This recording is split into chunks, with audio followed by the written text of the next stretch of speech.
इसके दुखों से छूटने का मार्ग है, दुखों से बचने का मार्ग है।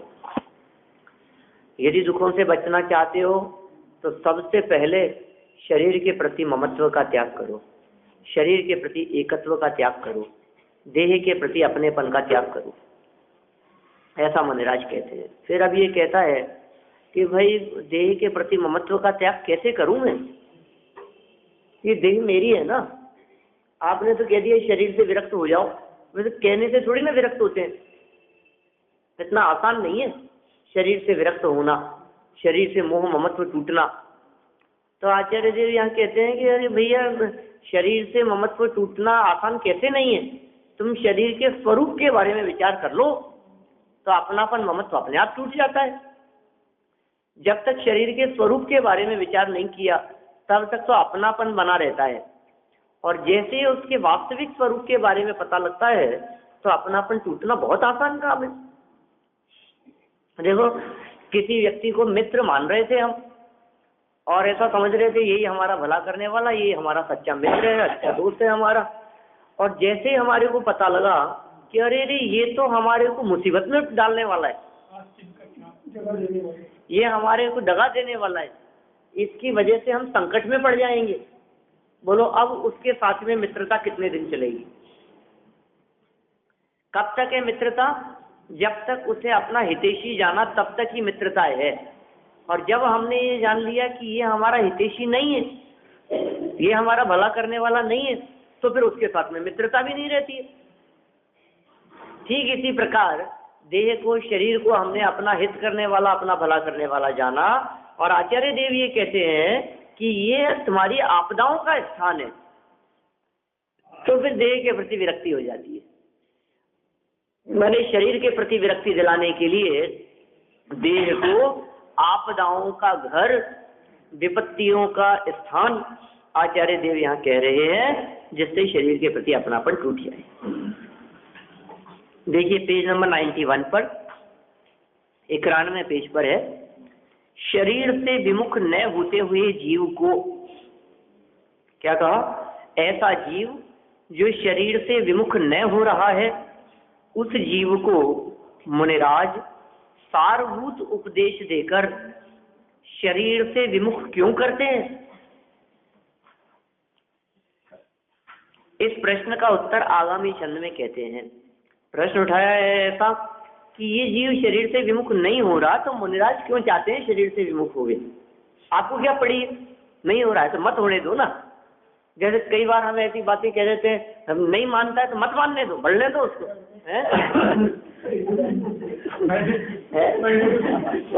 बोलते हैं ऐसा घरों में, हाँ कुएं में जा हमारी तरफ से, जाने दो उसको, जो करे जो करने दो, अपन क्या करें नहीं माने तो।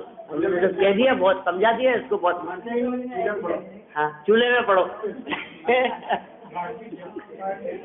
हमारे समझो आप, ऐसे ही अभी शंकाकार ये कह रहा है कि ऐसा क्यों नहीं कह देते महाराज, नहीं मान रहा है तो जाना है यहाँ से, हमारे क्या लेना देना है? नहीं मान रहा है, जबरदस्ती समझा रहे हो उसको। देह के प्रति अपनापन ममत्व नहीं तोड़ रहा है तो नहीं तोड़ रहा तो मत तोड़, लेकिन फिर भी ये जीव देह के प्रति बहुत अपनापन करता है, बहुत उसे अपना मानता है, फिर भी उससे विमुख करने के लिए आचार्य देव प्रयास करते हैं। 98 नंबर का श्लोक है, वसंतिल का छंद, भक्तामठ।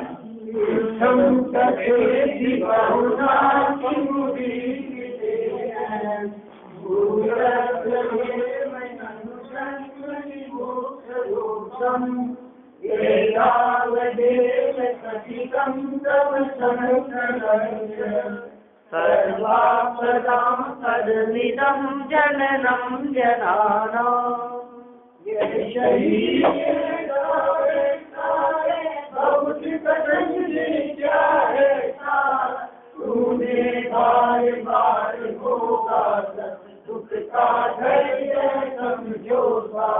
क्या यह शरीर ऐसा वैसा है? क्या कहें हम, इन कथनों से क्या सार है? कब तक कहाँ तक कहेंगे तेरे को कि ऐसा वैसा है, न मालूम कैसा है ये शरीर। बस तो इतना ही समझ ले एक शॉर्ट बात में कि तूने बार बार भोगा सब दुख का घर, ये सारभूत बात समझ में। अब और कुछ नहीं कहना चाहते कि तेरा शरीर गलने वाला है, कि तेरे शरीर के अंदर है अपवित्र पदार्थ भरे हुए हैं, कि मल मूत्र का घर है, मलघट है, मल बनाने की फैक्ट्री है, नौ द्वार भये घिनकारी, दिपे चाम चादर मड़ी हाड़ पिंजरा दे। हम कुछ नहीं कहना चाहते, कहाँ तक कहें हम, हमें कुछ नहीं कहना है तेरी तकलीफों के बारे में।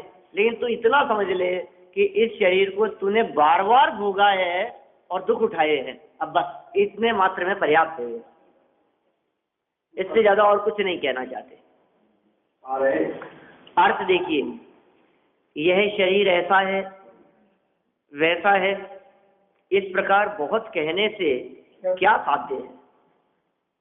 देखो अब इसमें दो तरह की बातें ले सकते हैं, ऐसा है वैसा है ऐसा कहकर के इसकी बुराई बताने में क्या सार है, एक तो अर्थ ये लेने, और दूसरी बात अरे नहीं साहब ये शरीर तो ऐसा है, तो इस तरह से इस शरीर की अच्छाई बतलाने में भी कुछ साध्य नहीं है, ये भी बेकार की बात है। दोनों तरफ से इस बात को ले सकते हैं, अच्छाई के अर्थ में भी और बुराई के अर्थ में भी।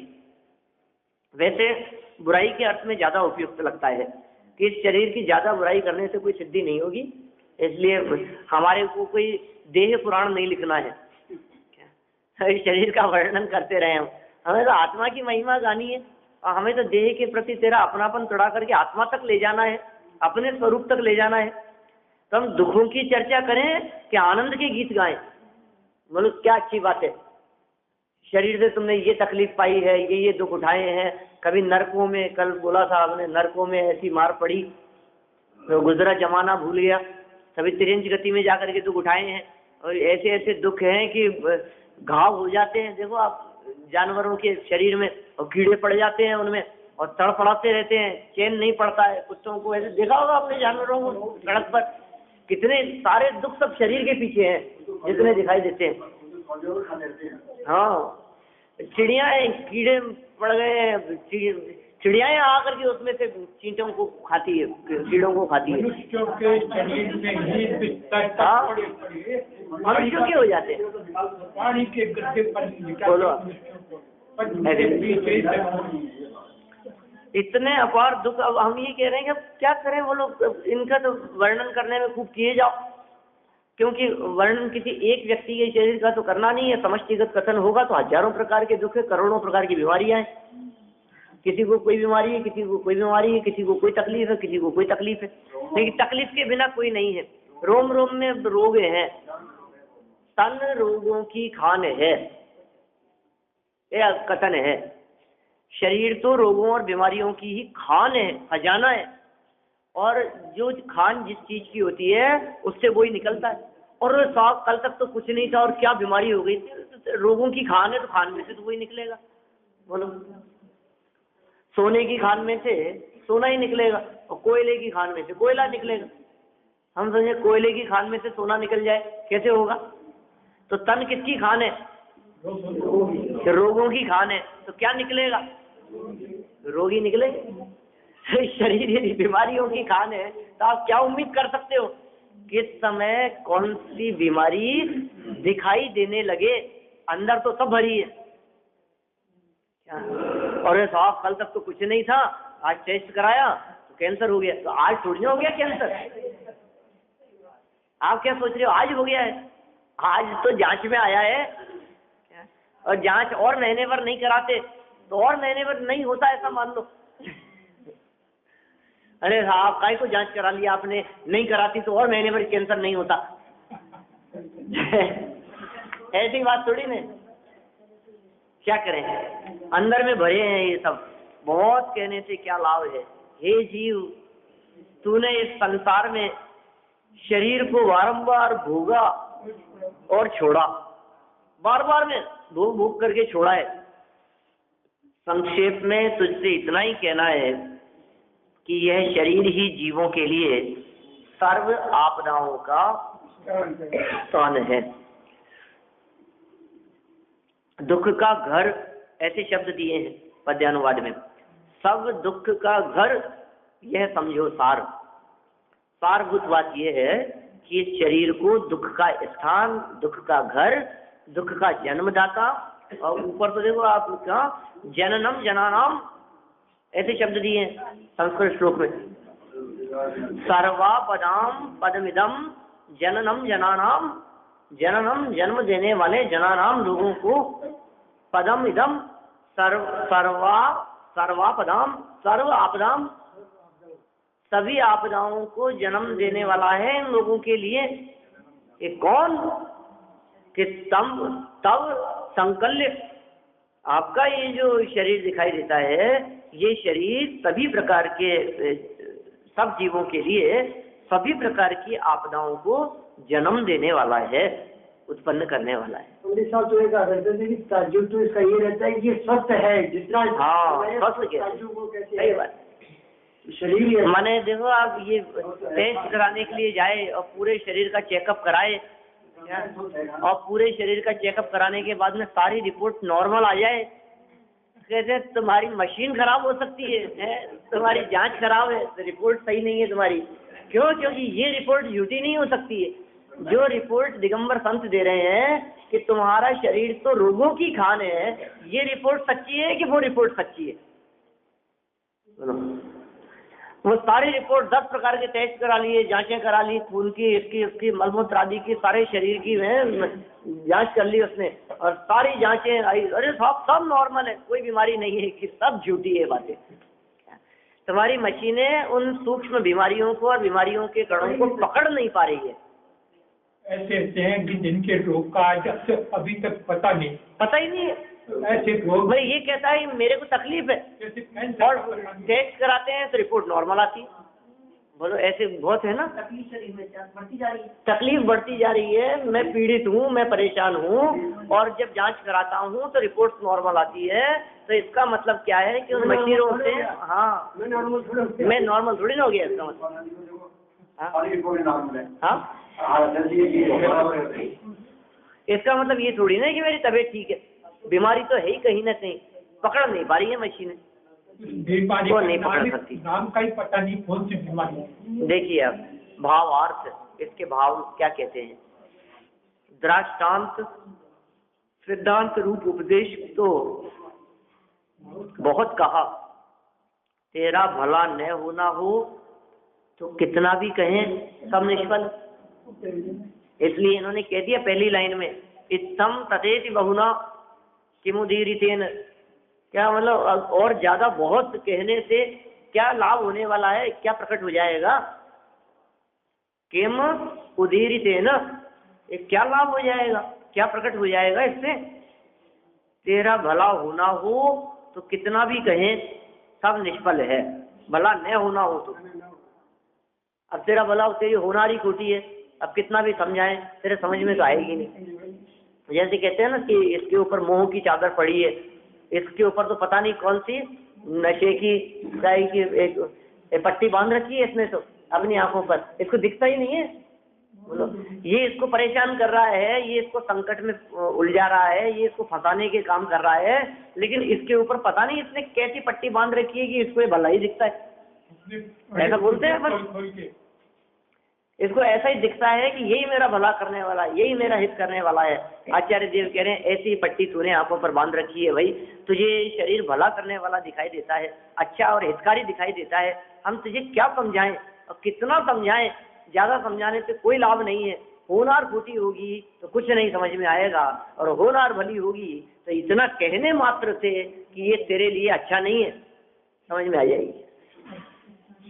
देखो आप, तूने ही अनादि से शरीर धारण करके अनेक दुख भोग कर उसे छोड़कर पुनः नवीन शरीर धारण किया। तूने ही किया ये काम, नया शरीर धारण क्या किया? दुख भोगते हुए अनादि काल से पुनः पुनः इस शरीर को छोड़ा, फिर नया, फिर उसको छोड़ा, फिर नया, फिर छोड़ा, फिर नया। अतः संक्षेप में हम इतना ही कहते हैं कि यह शरीर ही जन्म मरण क्षुधा तृषा रोगादि सर्व दुखों का स्थान है। क्या क्या कह दिए? जन्म का स्थान शरीर, और मरण का शरीर। शरीर नहीं हो तो जन्म कैसा, और शरीर न छूटे तो मरण कैसा? यानी शरीर की वजह से ही जन्म है, शरीर के संयोग का नाम जन्म और शरीर के वियोग का नाम मरण। शरीर के संयोग और वियोग का नाम जन्म मरण। और क्षुधा तृषा रोगादिक, क्षुधा माने भूख, तृषा माने प्यास, रोग माने बीमारियां। और ऐसा भी लगा सकते हैं भूख प्यास आदि रोग, तो क्षुधा तृषा रोग कहे हैं ना।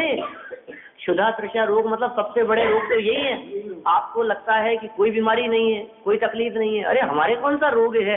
नहीं, यहाँ ये कहना चाह रहे हैं कैसे नहीं है आपके रोग,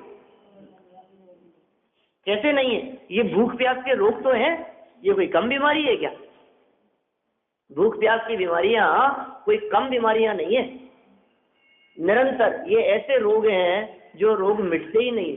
कितना खा ले हुए कि भूख क्षुधा रोग विनाशनाय, क्षुधा रोग मिट जाए, और कितनी पूजाएं करके हम क्षुधा रोग विनाशनाय नैवेद्यम निर्वपामी थी, नैवेद्य चढ़ाएं कि क्षुधा रोग साफ साफ बोलते हैं अपन, क्षुधा रोग विनाशनाय, तृषा रोग विनाशनाय, भूख और प्यास का रोग लगाए हमारे, सबसे बड़ी बीमारी। दोनों टाइम दवा देनी पड़ती है। हाँ, न लगे तो रोग मानता है। भूख नहीं लगने को भी रोग मानता है, भूख ज्यादा लगने को भी रोग मानता है। बड़ी समस्या है, ये बड़ी बीमारियां हैं भाई, क्या करें? क्या कहते हैं आचार्य देव कि जन्म मरण क्षुधा तृषा और रोग आदि सर्व दुखों का स्थान है। इसलिए शरीर से विरक्त होकर ऐसा उपाय करना चाहिए कि जिससे शरीर का संबंध ही ना हो।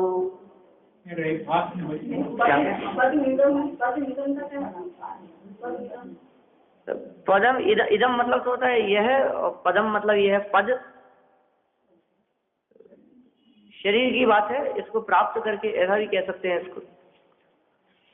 देखिए कैसा का शरीर से विरक्त होकर ऐसा उपाय करना चाहिए कि जिससे शरीर का संबंध ही न हो। और जिनको शरीर का संबंध नहीं होता उनको होती है असली मुक्ति। देह मुक्ति ही वास्तव में असली मुक्ति है। ये नवीन जन्म धारण करने की बात नहीं, सदा सदा के लिए 5 प्रकार के शरीरों से जिसको मुक्ति की प्राप्ति हो गई, ऐसी सिद्ध अवस्था, ऐसी सिद्ध दशा, वही तो मुक्ति है। औदारिक, वैक्रियक, आहारक, तेजस, कार्मण, ये 5 प्रकार के शरीरों का जहाँ वियोग हो गया, 5 प्रकार के शरीरों से जहाँ छूट गया सदा सदा के लिए, उस मुक्ति का नाम असली मुक्ति है, उसका नाम है मोक्ष। और ऐसा उपाय करना चाहिए कि अब भविष्य में देह छूटना कोई बहुत अच्छी बात नहीं है, लेकिन छूट करके दोबारा प्राप्त न होवे, वो इम्पोर्टेंट बात है। छूटती तो है ही, सभी की छूटती है, अनंत बार छूटी है, लेकिन छोड़ करके क्या किया है जो दोबारा प्राप्त कर ली? तो जैसे एक समय बगड़ दे के नहीं रहा, एक समय बगैर दे के नहीं रहा। जैसे कहते हैं अरे साहब हमने छोड़ दिया, अरे साहब कई बार छोड़ के देख लिया, कि छोड़ के देख लिया फिर दोबारा भी तो ग्रहण कर लिया। कई बार छोड़ करके देख लिया, इसका मतलब क्या हुआ? किसी भी चीज के बारे में कई बार ऐसा करके देख लिया, कई बार इसका त्याग करके देख लिया। किसी चीज के बारे में कई लोग ऐसे मिल जाएंगे आपको जिन्होंने कई बार रात्रि भोजन का त्याग कर दिया। कई बार रात्रि भोजन का त्याग, हमने तो एक ही बार किया था। आपने कई बार रात्रि भोजन का त्याग कर लिया, गजब बात है। सब कई बार आलू का त्याग करके देख लिया, कई बार समझ में नहीं आती बात, हमने जीवन में एक ही बार किया था। अब दोबारा त्याग करने की जरूरत ही नहीं पड़ी। अब ऐसे ही कह रहे हैं कि कई बार शरीर छोड़ दिया था, कोई सुख तो मिलता नहीं है, तो कई बार क्यों छोड़ दिया तूने? एक बार ऐसे छोड़ता कि फिर दोबारा शरीर धारण ही नहीं करता तो सच्चे सुख की प्राप्ति होती। असली बात तो ये है, देह छोड़ी थी देह प्राप्ति के लिए, इसमें कोई दम नहीं था। देह प्राप्ति के लिए देह छोड़े, उसकी यहाँ बात नहीं है। देह सदा सदा के लिए छोड़ देवे मुक्ति के लिए, तो फिर वो महत्वपूर्ण बात है। और ये कह रहे हैं इस शरीर के प्रति विरक्त होने का उपाय करो, क्योंकि शरीर के प्रति विरक्ति, इससे शरीर का संबंध नहीं होता। इसलिए जो बात पिछले श्लोक में कही थी आचार्य देव ने, वही बात इस श्लोक के अंदर भी जोड़ दी है, क्योंकि बात तो वही चल रही थी कि उससे विमुख करने की बात क्यों कर रहे हो? विपदाओं का घर जानकर इससे विरक्त होने से इसका संबंध टूट जाएगा और सदा सदा के लिए मुक्ति की प्राप्ति हो जाएगी। इसलिए इस देह के प्रति, इस शरीर के प्रति, इस तन के प्रति विरक्त होना ही योग्य है। अब तन से होने वाले दुखों की चर्चा इन्होंने यहाँ थोड़ी थोड़ी की है आगे, जिनमें सबसे पहले दुख बतलाते हैं गर्भावस्था के दुख। ये मूल श्लोक आचार्य देव देते हैं यहाँ, तो ये कह रहे हैं गर्भावस्था के दुख। इस शरीर को ग्रहण करते हुए गर्भावस्था में तेरी क्या दशा हुई, यह बात आगामी छंद में कहते हैं। माने आगामी छंद में क्या बात कहना चाह रहे हैं कि तेरी दशा कैसी हुई गर्भावस्था में। तू जो सोच रहा है ना कि शरीर से क्या आराम मिल गया, अरे साहब शरीर से देखो, आप शरीर स्वस्थ है, अभी शरीर ही नहीं हुए मान लो तो क्या करें, उठेंगे बैठेंगे किससे हम, अभी कम से कम शरीर है तो कहीं इधर उधर चले तो जाते हैं, शरीर हैगा मतलब शरीर ठीक है तो। लेकिन ये कह रहे हैं शरीर ठीक रहता नहीं है, और शरीर की प्राप्ति जो तुझे हुई है वहीं से दुखों का प्रारंभ हो गया है, दुखों का सिलसिला शुरू हो गया है देह की प्राप्ति मात्र से। इसलिए गर्भावस्था के दुख कब से, शरीर को ग्रहण करते हुए, ग्रहण करते करते, शरीर को प्राप्त करते करते, जैसे शरीर को प्राप्त करने के लिए बढ़ा वैसे ही दुखों का सिलसिला शुरू हो गया। क्या दशा हुई उसे यहाँ 99 नंबर के श्लोक में आचार्य गुणभद्र स्वामी 1000 वर्ष पहले बहुत मंद आक्रांत छंद में, मंदाक्रांता छंद में कहते हैं। देखिए, शुद्ध शास्त्र प्रतीक्षण कर्मायस्त सुचिर मुद्रा वस्करे प्रसिद्ध्या निष्पन्नात्मा प्रमितचरो जन्मनि क्लेश भीतो मन्ये जन्मिन्नपि च मरणात् तन्मे तादिवेशी अच्छिते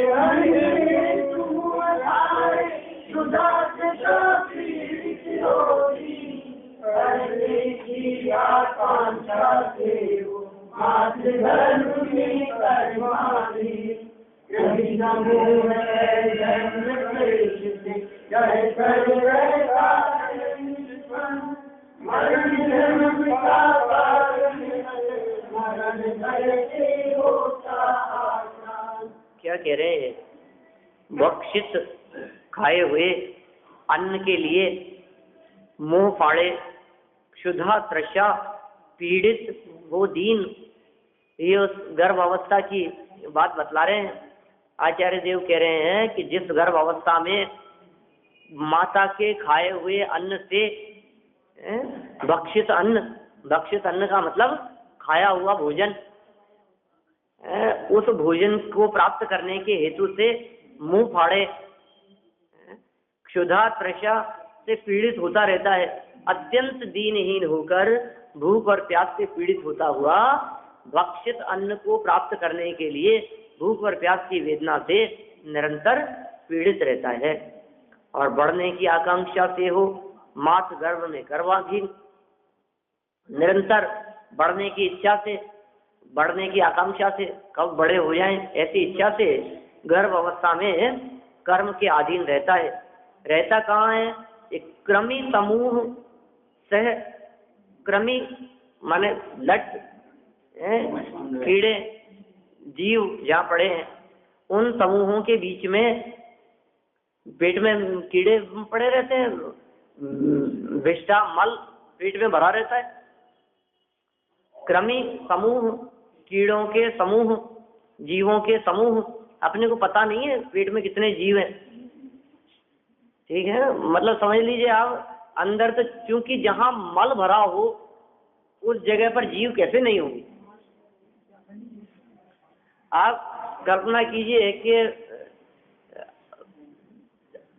क्या कहेंगे, विष्ठा बाहर निकलने के बाद में आप आंखों से नहीं देख सकते, यदि कहीं पड़ी हो, बच्चे ने कर दी हो किसी ने, तो आप उसे देख नहीं सकते, वो कैसी वहाँ जीव पड़ जाएंगे, गंदगी दुर्गंध, कैसी हालत खराब है, और वो दुर्गंध से युक्त चीज जब तक बाहर नहीं निकली थी तब तक कहाँ थी? ये पेट में ही तो पड़ी थी। और वाह, हमने को ऐसा मालूम नहीं चलता, ऐसे खबर नहीं, कभी विचार नहीं करते हम। लेकिन जो चीज बाहर निकल करके आई है वो ये बाहर निकलने के पहले कहाँ थी? वो बाहर निकलने के पहले पेट में ही तो भरी है। अब पेट में भिष्टा भरी है, पेट में मल भरा है, ये अपवित्र पदार्थ पेट में भरे हैं, और उन अपवित्र पदार्थ में ये क्या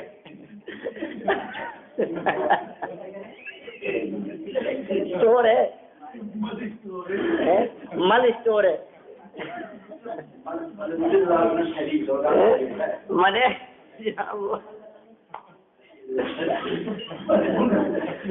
ऐसी दशा है भाई, तो लिए भी घूमता है। बोलो आप, माने घंटे 2 घंटे अंदर पड़ा रहे, आप समझिए। कहते भी हैं कई डॉक्टर वैद्य जी, तो कई इस तरह की बात कहते हैं कि आप 2 बार खाते हो तो आपको 2 बार जाना चाहिए। कई वैद्य जी ऐसी बात कहते हैं। हाँ, पहले के बड़े, हाँ आज भी जाते हैं पुराने लोग, बहुत सारे लोग। क्यों? क्योंकि देखो आप जो सुभाष प्रकाश जी भी एक आध बार उन्होंने इस तरह की भी बात कही कि माने जितना टाइम उसको अंदर चाहिए, समझिए आप शाम का खाया हुआ यदि सुबह निकलता है तो सुबह का खाया हुआ शाम तक निकलना चाहिए ना वापस। अब वो जितना ज्यादा लंबे समय तक वो आपके पेट में भरा रहेगा, है तो पेट में ही, ये तो आप मान करके चलिए, और जब तक वो आपके पेट में है तब तक वो अंदर वायरस पैदा कर रहा है, बस जीव उत्पन्न हो रहे हैं। ऐसा नहीं, कोई फल देख लो जैसा छट जाता है तो बस वैसे ही पेट के अंदर यही हालत है। ये सारी बात मैंने इसलिए कही है क्योंकि यहाँ आचार्य देव ने अपने को कह दिया क्रमी समूह सह। हम वहाँ रह रहे हैं, कीड़ों के बीच में रहे हैं, ये जीव रहता है क्रमी समूह के बीच में, लटों के बीच में, जीवों के बीच में, छोटे छोटे से है। और वैसे भी ये जो मांस है, इस मांस में तो प्रतिक्षण तरह जीवों की उत्पत्ति हो रही है। शरीर जो है, ये औदारिक शरीर, ये तो मांस है ना, और मांस में तो तरह जीवों की उत्पत्ति हो ही रही है प्रतिक्षण। तो ये कह रहे हैं क्रमी समूह से है, जन्म क्लेश से और जन्म के क्लेश से डर कर रहता है निष्पंद। निष्पंद क्यों रहता है? हिलता डुलता क्यों नहीं है वहां कि डर कर के? जैसे मान लो कोई जो जितना ज्यादा डरता है ना उतना वो हिलता भी नहीं है। जैसे पीछे इस तरह की बातें कही थी वृद्धावस्था के संदर्भ में, निंदे वचन नहीं सुन सके अतः कान बहरे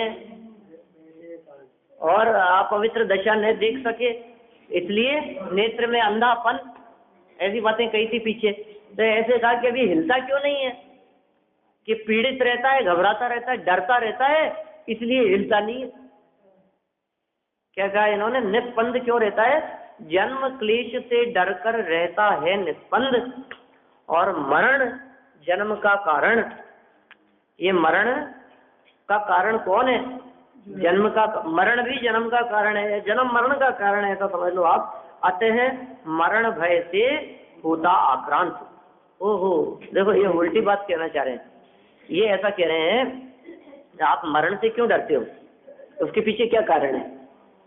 तो देखा जन्म के दुख फिर भोगने पड़ेंगे, ये मरण का भय है। यद्यपि कोई हमसे पूछे कि आप मौत से क्यों डरते हो, तो हमें ये कारण पता नहीं है, लेकिन ये आचार्य देव अंदर की बात बता रहे हैं कि जन्म समय में कितनी तकलीफ और कितना दुख होता है, और मरने के बाद में जन्म अवश्यम भावी, मरण पूर्वक जन्म नियम से होता है। जिसका मरण होगा उसका जन्म नियम से होगा। मरण पूर्वक जन्म का तो नियम है, लेकिन जन्म पूर्वक मरण का नियम नहीं है। मरण होगा क्या कहा? मरने के बाद तो जन्म का नियम है, जो मरेगा वो नियम से जन्मेगा, लेकिन जो जन्मेगा वो नियम से मरेगा ऐसा नहीं। निर्वाण भी हो सकता है ना। हर जन्म लेने वालों का मरण ही होता हो ऐसी बात नहीं है, निर्वाण भी होता है।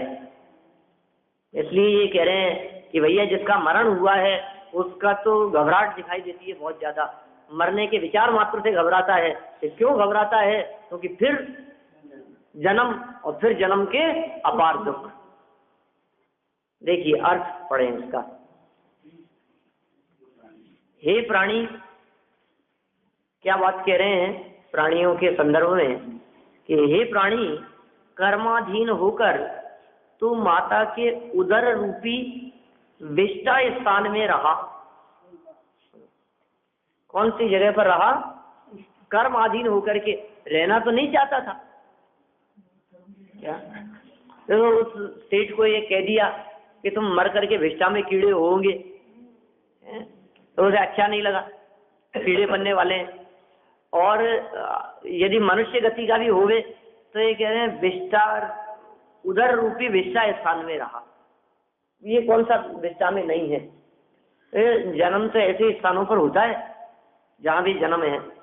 कर्माधीन होकर ये जो औदारिक शरीर वाले जितने जीव हैं, सब जीवों का जन्म हीन स्थानों पर ही होता है।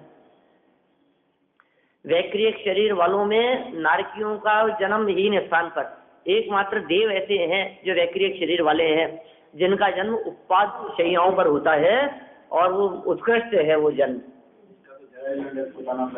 और ये जो गर्भ जन्म है, जरायुजंड पूतानाम गर्भ है, और फिर सम्मूर्छन जन्म, ये सारे जो जन्म है, सम्मूर्छन जन्म हो, गर्भ सम्मूर्छन माध्यम, गर्भ जन्म और सम्मूर्छन जन्म, ये दोनों ही जन्म कैसे हैं? मनुष्यों और तिर्यंशियों के होने वाले हीन स्थानों पर ही जन्म होता है, खोटे स्थानों पर जन्म होता है। जिन स्थानों को ये देखना पसंद नहीं करे, जिन स्थानों पर रहना पसंद नहीं करे, जो दुर्गंध और अपवित्रता से युक्त स्थान है, ऐसे ही स्थानों पर जन्म होता है मनुष्य और तिर्यंशियों का। तो मनुष्य जन्म के यहाँ कर्माधीन होकर तो माता के उदर रूपी विष्टा स्थान में रहा और बढ़ने के लोभ से बहुत काल तक माता के चबाए हुए अन्न को भक्षण करना चाहा। देखो झूठा भी किस हद तक मतलब समझ लो आप, एक तो झूठापन ऐसा हो, हाथ लगाने से झूठा हो क्या, एक ऐसा हो कि जिस थाली में एक व्यक्ति बैठे हैं उसी थाली में दूसरा व्यक्ति भी बैठ जाए क्या, वो भी झूठा है। और एक ऐसा झूठा कि जिसमें घास तोड़ दिया और रख दिया, वो झूठा। एक ऐसा कि दांत से आधा तोड़ा और नीचे रख दिया, वो झूठा। और एक ऐसा कि मुंह में रख करके निकाल दिया, और ये कह रहे हैं मुंह में रख करके उसको चबा चबो करके बराबर कर दिया, अब निकालो उसको, अब खाओ, कौन खा सकता है? जो जगत में झूठा खाने वाले दिखाई देते हैं ना, वो भी ऐसा झूठा नहीं खा सकते जैसा झूठा हमने खाया। जगत में बहुत लोग ऐसे दिखाई देते हैं जो कहते हैं होंठ जोट सब चलती है, ऐसे लोग है ना दुनिया में बहुत, जो कहते हैं अरे हमारे कोई होंठ जोट का कुछ नहीं है चक्कर। तो ऐसे होंठ जोट का चक्कर नहीं है, वो भी क्या किसी के मुख में रखा हुआ घास, और नहीं केवल रखा हुआ, उसे चबा करके जो उसका बना दिया, जो कुछ भी हाल उसका कर दिया, और फिर उसको निकाले, वो खा सकता है कोई? स्वयं नहीं देख सकता उसको, खुद का खुद नहीं खा सकता निकालने के बाद में। ये खाया, क्या कहा? बढ़ने के लोभ से बहुत काल तक माता के चबाए हुए, चबावे बार मुंह में रख के, अरे खाली मुंह में रखा, निकाल के रख दे, वो खुद नहीं खावे, दोबारा खुद नहीं खा सकता। ये कह रहे माता के चबाए हुए अन्न, खाए हुए अन्न, तो इतनी कभी अपन ने इस दृष्टि से विचार नहीं किया, जानते तो सभी हैं अपन, कोई नई बात तो है नहीं, लेकिन जो शब्द जिस तरह से आचार्य देव ने यहाँ दिए हैं, इन शब्दों के अंदर अपन ने कभी विचार नहीं किया कि ऐसा ऐसा काम हुआ है। चबाए हुए अन्न को भक्षण करना चाहा, उसे प्राप्त करना चाहा, तथा पानी की एक बूंद मेरे मुंह में पड़ जाए, इस आशा से मुंह फाड़े रहा। अर्थात क्षुधा तृषा से अत्यंत पीड़ित रहा। उधर के सिकुड़े स्थान में हिले डुले बिना वहां उत्पन्न होने वाली लटों कीड़ों का सहचारी होकर रहा, गर्भावस्था में ऐसी दशा होती है। इसलिए हे प्राणी, मैं ऐसा मानता हूँ कि जन्म अवस्था के क्लेश से डरकर ही तू जन्म के कारणभूत मरण से डरता है। ऐसा आचार्य जी यहाँ कहना चाहते हैं। कल अपन इन पंक्तियों के बारे में थोड़ी बहुत और चर्चा करेंगे और फिर मूर्खता की बात भी करेंगे, अपनी क्या मूर्खता है। हमने तो भूमि चार गतियां न मानी वाणी की बतिया, हमने तो भूमि चार गतियां न मानी वाणी की बतिया, नरकों में दुख ही दुख पाए, नरकों में दुख ही दुख पाए, खंड खंड यह देह कराए, खंड खंड यह देह कराए, आयो न चैन दिन रतियां न मानी वाणी की बतिया, पायो न चैन दिन रतियां न मानी वाणी की बतिया, हमने तो भूमि चार गतियां न मानी वाणी की बतिया, पशु बन करके बोझ उठायो, पशु बन करके बोझ उठायो, भूख प्यास सही और अकुलायो, भूख प्यास सही और अकुलायो, आंसुअन से भीग गई अखियां न मानी वाणी की बतिया, आंसुअन से भीग गई अखियां न मानी वाणी की बतिया, हमने तो भूमि चार गतियां न मानी वाणी की बतिया, जब दुर्लभ मानुष तन पायो, जब दुर्लभ मानुष तन पायो, माया ममता में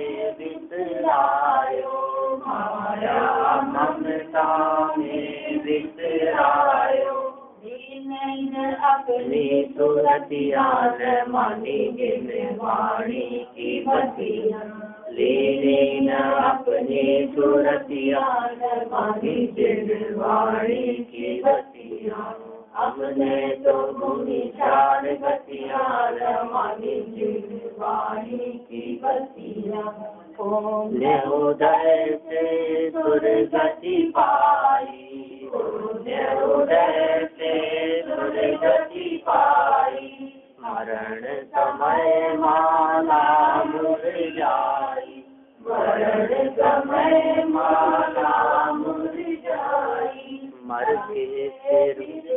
के फिर भय पेड़ पतियां न मानी वाणी की बतिया, मर के फिर भय पेड़ पतियां न मानी वाणी की बतिया, हमने तो भूमि चार गतियां न मानी वाणी की बतिया, हम सम्यक घूमा तन दारी, सम्यक घूमा तन दारी, अपने को पहचान पुजारी, अपने को पहचान पुजारी, सतगुरु की मानो सुमतियां न मानी वाणी की बतिया, सतगुरु की मानो सुमतियां न मानी वाणी की बतिया, हमने तो भूमि चार गतियां न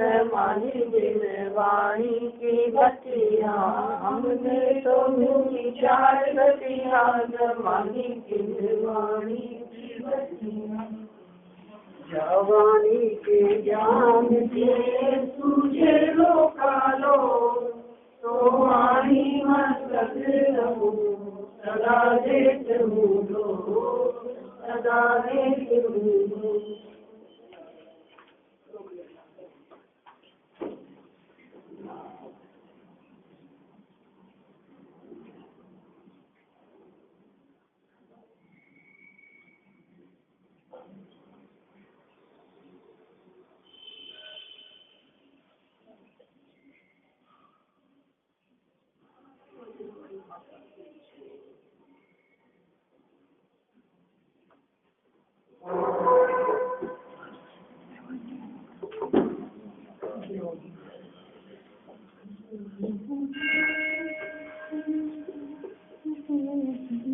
द्वादशायन भगवानी माता